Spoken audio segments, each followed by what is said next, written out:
അതിൻ്റെ പിന്നിലുള്ള ഐതിഹ്യത്തെക്കുറിച്ച് ഞാൻ പറയാം. മഹാബലി തമ്പുരാൻ്റെ കീർത്തി വാനോളം ഉയർന്നപ്പോൾ ദേവലോകം ഒരു അസുരൻ ഭരിക്കപ്പെടും എന്ന് ഭയപ്പെട്ട് ദേവന്മാർ മഹാവിഷ്ണുവിനെ അഭയം പ്രാപിച്ചു. മഹാവിഷ്ണു തൻ്റെ 5ാമത്തെ അവതാരമായ വാമനൻ എന്ന ബാലൻ്റെ രൂപത്തിൽ മഹാബലി തമ്പുരാൻ്റെ അരികിലെത്തി. തനിക്ക് തപസ് ചെയ്യുവാൻ 3 അടി മണ്ണ് ആവശ്യപ്പെടുന്നതിന് അത് നൽകാമെന്ന് തമ്പുരാൻ സമ്മതിക്കുകയും ചെയ്തു. അപ്പോൾ തന്നെ വാമനൻ എന്ന ആ കൊച്ചുബാലൻ ത്രിവിക്രമൻ എന്ന് അറിയപ്പെടുന്ന പ്രപഞ്ചത്തോളം വലുതായ രൂപമുണ്ട്. 1ാമത്തെ അടിയിൽ ഭൂമിയും 2ാമത്തെ അടിയിൽ ആകാശവും അളന്നു. 3ാമത്തെ അടിക്കായി ചോദിച്ചു.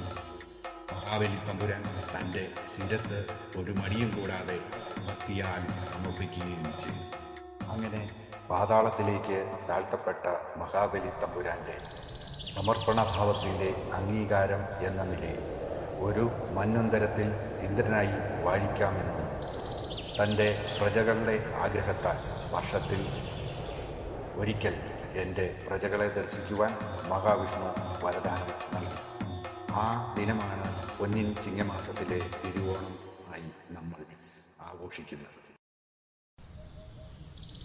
പരിപാടിയൊക്കെ ഇപ്പൊ കളറായിട്ടുണ്ടല്ലേ? എടാ ഇവിടേക്ക് ഈ മാവേലി വരുമായിരിക്കും. എന്തെങ്കിലും ആവട്ടെ, ആ പോവാ.